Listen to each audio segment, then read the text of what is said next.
नाज़रीन, मामला है पीपी 38 का। ये जो ज़िमनी इंतखाब हो रहा था और यहाँ पर जब ये वीडियो मैं रिकॉर्ड कर रहा हूँ तो कंप्लीट रिजल्ट जो है वो उसका आ चुका है और पाकिस्तान तहरीक इंसाफ जो है वो ये सीट जीतने में कामयाब हुई है। एक पूरी पीछे एक स्टोरी है इस सारे मामले की, जो मैं समझता हूँ कि आपके सामने रखना बहुत जरूरी है ताकि आपको पता लगे कि पाकिस्तान तहरीक इंसाफ ये सीट जीतने में क्यों कामयाब हुई और मुस्लिम लीग नून ये सीट क्यों हारी और किस तरह हारी।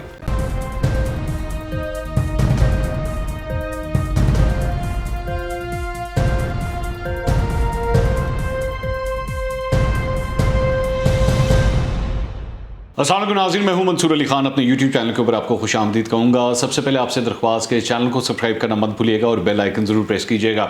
नाज़रीन, मामला है पीपी 38 का। ये जो ज़िमनी इंतखाब हो रहा था और यहाँ पर जब ये वीडियो मैं रिकॉर्ड कर रहा हूँ तो कंप्लीट रिजल्ट जो है वो उसका आ चुका है और पाकिस्तान तहरीक इंसाफ जो है वो ये सीट जीतने में कामयाब हुई है। लेकिन एक पूरी पीछे एक स्टोरी है इस सारे मामले की, जो मैं समझता हूं कि आपके सामने रखना बहुत ज़रूरी है ताकि आपको पता लगे कि पाकिस्तान तहरीक इंसाफ ये सीट जीतने में क्यों कामयाब हुई और मुस्लिम लीग नून ये सीट क्यों हारी और किस तरह हारी। पाकिस्तान तहरीक इंसाफ ने अभी तक जो नंबर्स मेरे पास हैं 60,588 वोट हासिल किए और नून लीग ने 53,471 वोट हासिल किए, यानी तकरीबन कोई 7,000 की लीड से मुस्लिम लीग नून ये सीट हारी है। यहाँ पर टिकट जो है एहसन सलीम बरियार को दिया गया था पाकिस्तान तहरीक इंसाफ की जानिब से और चौधरी तारिक सुबहानी साहब जो हैं वो नून लीग की जानिब से यहाँ पे कैंडिडेट थे। अब पहले तो ज़रा मैं हल्के के हवाले से आपको समझा दूं कि यहाँ पे पॉलिटिक्स चल क्या रही थी, हो क्या रहा था। ये सीट खाली हुई थी मुस्लिम लीग नून के खुश अख्तर सुबहानी की वफात के बाद और उसके बाद जो है यहाँ पे ये ज़िमनी इंतखाबात हुए थे। अच्छा, अब जल्दी से मैं सिर्फ आपको ये बता दूं कि जब खुश अख्तर सुबहानी 2018 में इस सीट के ऊपर जीते थे तो उन्होंने 57,000 वोट हासिल किए थे, 57,617 वोट हासिल किए थे और पाकिस्तान तहरीक इंसाफ की जानिब से सईद भल्ली साहब उस वक्त कैंडिडेट थे, उन्होंने 40,531 वोट हासिल किए थे, यानी तकरीबन 17,000 वोटों से मुस्लिम लीग नून ने ये सीट जीती थी। लेकिन यहाँ पर वो 17,000 की जो लीड है वो ख़त्म हुई और पाकिस्तान तहरीक इंसाफ जो है वो 7,000 की इस लीड से जो है वो ये इलेक्शन जीतने में कामयाब हो गई। अच्छा, अब जारी बात है आप जानना चाहेंगे कि वो क्या वजूहात थी, तो मैं अब आपको एक्सप्लेन करना शुरू करता हूँ, गौर से मेरी बात सुनिएगा।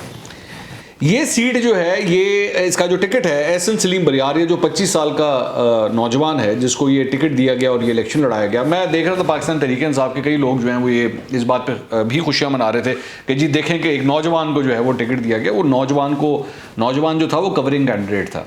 असल में ये टिकट इनको नहीं मिला था, असल में ये टिकट कैसर इकबाल साहब को मिला था, लेकिन कैसर इकबाल साहब की दोहरी शहरियत के चक्कर में उनके नॉमिनेशन पेपर रिजेक्ट हो गए थे, तो पीछे से इनको कवरिंग कैंडिडेट के तौर पर जो है वो खड़ा किया हुआ था, तो इसलिए इनको इलेक्शन लड़ाना पड़ा। अब ये एहसन सलीम बरियार साहब कौन है, ये जो आज पाकिस्तान तहरीक इंसाफ के इलेक्शन जीते हैं, ये सलीम बरियार साहब के साहबजादे हैं। सलीम बरियार साहब कौन है? सलीम बरियार साहब जो है उनका काफ लीग से ताल्लुक है। वालिद साहब जो है वो काफ लीग के अंदर हैं और बेटा जो है वो पाकिस्तान तहरीक इंसाफ से इलेक्शन लड़ा है। तो इससे तो आप अंदाज़ा लगा सकते हैं कि दोनों जो हैं वो उनको फुल सपोर्ट हासिल थी, काफ लीग की भी और पीटीआई की भी। यहाँ तक के पिछले दिनों जब ये फाइनल हो गया था कि एहसन सलीम बरियार जो है वो ये इलेक्शन लड़ेंगे, तो मुन्ना सलाही ने जो है वो आके इनसे मुलाकात भी की थी। तस्वीरें भी आप यहाँ पे देख सकते हैं। ख़ास तौर पे इनसे मिलने के लिए आए थे और इनको ये कहा गया था कि जी आपने मतलब फुल आपको काफ लीग की सपोर्ट भी जो है वो इसमें हासिल होगी, जो कि कोई गलत बात नहीं है। ऑब्वियसली मैं तो सिर्फ आपको पोलिटिकल डायनेमिक्स समझा रहा हूँ कि यहाँ पे क्या थी। दूसरी इंपॉर्टेंट बात, अब मैं ज़रा रीजन आपको सबसे पहले ये बता देता हूँ कि पाकिस्तान तहरीक इंसाफ क्यों जीती और फिर मैं आपको बताऊँगा कि नून लीग क्यों हारी। ये भी बड़ी इंपॉर्टेंट बात है। देखिए, एक तो ये रीज़न होगी कि पाकिस्तान तहरीक इंसाफ और काफ लीग ने बिल्कुल आपस में कोऑर्डिनेशन करके ये इलेक्शन जीता है, आपस में इत्तेहाद करके प्रॉपर इलेक्शन जीता है। दूसरी बात ये कि इस सीट के ऊपर जिस तरह मैंने आपको बताया था कि 2018 के अंदर सईद भल्ली ने दरअसल में ये इलेक्शन लड़ा था और वो ये हार गए थे। इस मरतबा उनको टिकट नहीं दिया गया था और सईद भल्ली के बारे में बताया गया था कि वो उनका ग्रुप जो है वो पहले नाराज़ है। लेकिन पिछले 1 महीने के अंदर इस तरह की बहुत सी, बल्कि 1.5 महीने के अंदर बहुत सी ऐसी डेवलपमेंट्स हुई कि इन तमाम ग्रुप्स को इकट्ठा किया गया। 2 लोगों के यहाँ पे ग्रुप्स थे, एक सईद भल्ली का और एक ताहिर हंदली का। तो इन दोनों को जो है बुलाया गया, इनके साथ गुफ्तगू की गई, इनको इकट्ठा किया गया। 3 ये जो मुख्तलिफ ग्रुप्स बने हुए थे जिसमें कैसर इकबाल का यानी कि एहसन सलीम बरियार का और जो बाकी ये 2 ग्रुप्स थे, इनको इकट्ठा किया गया और इनको ये कहा गया कि जनाब इकट्ठे मिलकर हमने इलेक्शन लड़ना है, जिसमें से ताहिर हंदली साहब को जो है वो एडजस्ट भी किया गया। ये नोटिफिकेशन भी आप देख सकते हैं, उनको एडजस्ट भी किया गया ताकि वो जो है पाकिस्तान तहरीक इंसाफ को सपोर्ट करते रहें, वो पीछे ना हटें। इसके अलावा जो एक और ऊपर सपोर्ट आई वो आई उस्मान डार और फिरदौस आशिक अवान के हवाले से। आप जानते हैं सियालकोट के अंदर ये इन दोनों का भी जो आपस में टाकरा चलता है, लेकिन इस इलेक्शन के अंदर जो है वो इन दोनों ने पूरी तरह अपना पूरा जोर लगा के ये इलेक्शन लड़ा। ये दोनों बड़े जो जाइंट्स हैं सियालकोट के, पाकिस्तान तहरीक इंसाफ के। इस दौरान फिरदौस आशिक अवान ने अपने इस्तीफे की पेशकश भी की थी कि वो इस्तीफा दे के जाके इस इलेक्शन कैंपेन को जो है वो रन करना चाहती हैं, लेकिन इमरान खान साहब ने जो है उनका ये इस्तीफा रिजेक्ट कर दिया था और उसको एक्सेप्ट नहीं किया था। उन्होंने कहा था कि आप अपने ओहदे पे रहें, वहाँ पे जो कुछ हो रहा है वो बिल्कुल ठीक हो रहा है, क्योंकि वहाँ से एक फील आना शुरू हो गए थे कि पाकिस्तान तहरीक इंसाफ की पोजीशन जो है वो काफ़ी तगड़ी हो गई है पिछले 1.5 महीने के अंदर। एक बात। अच्छा, उसके बाद एक और जो फैक्टर जिसने काउंट किया इस इलेक्शन में पाकिस्तान तहरीक इंसाफ को जिताने का, वो आज़ाद कश्मीर का जो इलेक्शन था। देखिए, वह एक बड़ा इलेक्शन था, मुख्तलिफ मतलब तकरीबन 45 हलकों का वो इलेक्शन था, और वहाँ पे जब पाकिस्तान तहरीक इंसाफ जीती तो उसकी भी एक वेव आती है। ये मेरी वहाँ के मुकामी लोगों से भी बात हुई, और जो दोनों पार्टियों के लोग हैं उनसे भी जब मेरी बात हुई तो उन्होंने यही कहा कि जी इसका फ़ायदा पाकिस्तान तहरीक इंसाफ को ज़रूर हुआ कि हम वहाँ पर जीते। उसका एक आफ्टर शॉक जो है वो यहाँ पर भी आया कि पाकिस्तान तहरीक इंसाफ जो है विनिंग पोजीशन में आ चुकी है, तो इसलिए पाकिस्तान तहरीक इंसाफ को भी एक जंप यहाँ पे मिला। सबसे बड़ा फैक्टर जो अब मैं आपके सामने रखने जा रहा हूँ वो है टीके का। ये वो वाला टीके नहीं है, ये ताहिर खुर्शीद साहब वाला टीके है। ताहिर खुर्शीद साहब कौन है? ताहिर खुर्शीद साहब जो है वो प्रिंसिपल सेक्रेटरी हैं चीफ मिनिस्टर के। नैब के अंदर जो है इनको बुलाया भी गया था, इनके खिलाफ एक कंप्लेन थी जिसकी वजह से इनको बुलाया भी गया था। ताहिर खुर्शीद साहब जो हैं वो एहसन सलीम बरियार साहब के ससुर हैं और डायरेक्टली उनके साथ रिलेटेड हैं। तो प्रिंसिपल सेक्रेटरी का दामाद जो है वो ये पाकिस्तान तहरीक इंसाफ के टिकट के ऊपर इलेक्शन लड़ रहा था। तो अब आप खुद ही अंदाज़ा लगा लीजिए कि जब प्रिंसिपल सेक्रेटरी का दामाद जो है वो इलेक्शन लड़ रहा हो तो हर किस्म के रिसोर्सेज जो हैं वो मेरी इत्तला के मुताबिक जो हल्के के अंदर हैं वो इनके लिए डाइवर्ट किए गए। किसी किस्म की डेवलपमेंट अगर कहीं पे ज़रूरत थी तो वो डेवलपमेंट्स भी करवाई गई। किसी की नाली पक्की होनी थी, ये सारी चीज़ें जो कि नहीं होनी चाहिए, डेवलपमेंट स्कीम्स जो है नहीं अनाउंस होनी चाहिए जब कैंपेनिंग चल रही हो, लेकिन ये रज के किया गया कि हर सूरत इनको जिताना है। दूसरी बात ये कि पीछे से जो मोमेंटम चलता आ रहा था कि पाकिस्तान तहरीक इंसाफ अपने ज़िमनी इंतखाबात जो है वो हार रही थी। यहाँ पे वज़ीराबाद से भी वो हारी, वो डस्का से भी हारी, नौशेरा से भी हारी, कराची से भी हारी, तो इस तरह ये, और कराची से और सीटें भी वो हारी।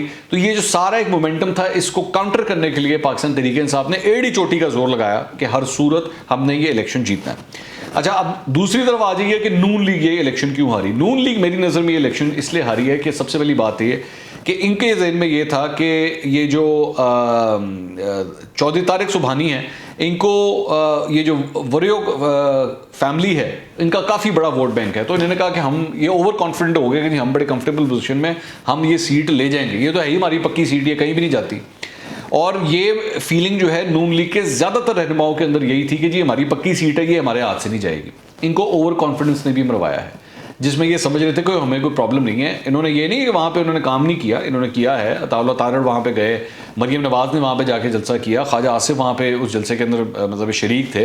ये नहीं है कि नून लीग ने कोई कसर छोड़ दी, लेकिन फिर भी ये कुछ थोड़ा सा ओवर कॉन्फिडेंट हो गए कि कहीं नहीं जाती है सीट हमारी है, कोई मसला नहीं है, बेशक थोड़ा सा टफ होगा लेकिन हम सीट निकाल लेंगे। लेकिन इसी चक्कर में वो लोग जो है 7,000 की लीड से जीत गए। दूसरी बात ये, पार्टी के अंदर जो सवेयर डिस्ट्रीब्यूशन है, मेरा ख्याल में वो जो आज़ाद कश्मीर का जो इलेक्शन था उसका वो जो शॉक लगा है, वो शॉक अभी तक यहाँ पे चल रहा है कि पार्टी स्टन हुई हुई है कि हमारे साथ क्या हुआ है। हमारे तो इतने बड़े बड़े जलसे थे, हम इलेक्शन क्यों नहीं जीत सके।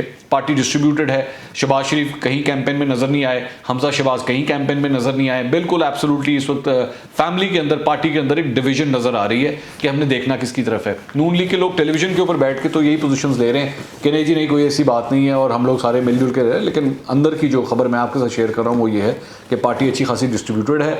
अब उनको समझ नहीं आ रही कि साडा वाली वारिस कौन है, पार्टी का इस वक्त नून लीग का वाली वारिस है कौन, हो क्या रहा है, ये सब कुछ किसी को कुछ समझ नहीं आ रहा। मरीम नवाज़ वैसे ही आउट ऑफ टच हो गई हैं क्योंकि ऑब्वियसली फ़ोन के ज़रिए सिर्फ उनसे रब्ता हो सकता है। वो आइसोलेशन में चली गई हैं क्योंकि उनका आज कोविड टेस्ट जो है वो पॉजिटिव आया, तो वो वैसे ही आइसोलेशन में चली गई हैं। और मरीम नवाज़ के आइसोलेशन में जाने से पहले शहबाज शरीफ अपने आप को पहले ही आइसोलेशन में ले जा चुके हुए।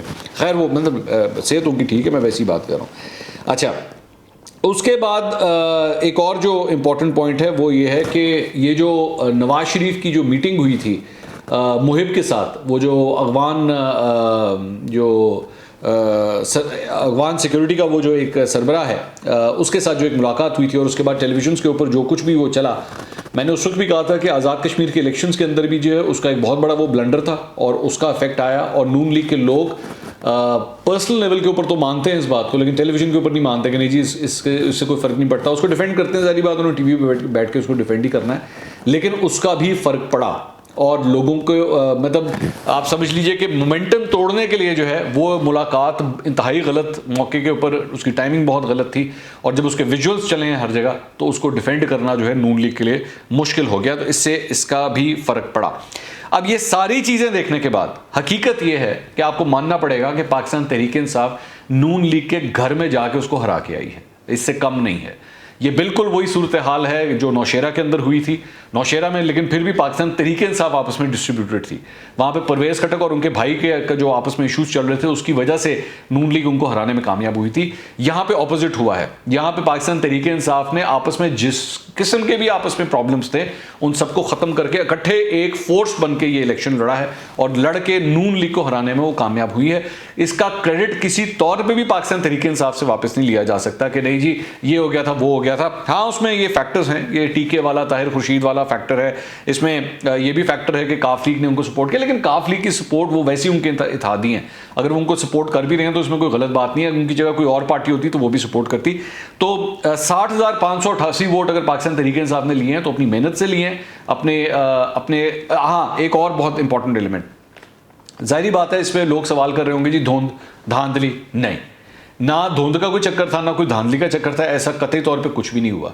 और इसका सबसे वाज़ेह सबूत ये है कि तकरीबन 8:45 से लेकर 9 बजे के दरमियान कंप्लीट रिजल्ट आ गया था। जब सीधा इलेक्शन होता है ना तो इतनी जल्दी रिजल्ट आता है, लेकिन उससे पहले जब डस्का के अंदर जो कुछ हुआ था कि रात के 2:30-3 बजे तक रिजल्ट ही कंप्लीट नहीं हो रहा था। मैं मानता हूँ वो नेशनल असेंबली का हल्का था, लेकिन फिर भी ज़्यादा से ज़्यादा अगर नेशनल असेंबली का हल्का होगा भी तो 10 बजे, 10:30 बजे, 11 बजे तक रिजल्ट आ जाएगा।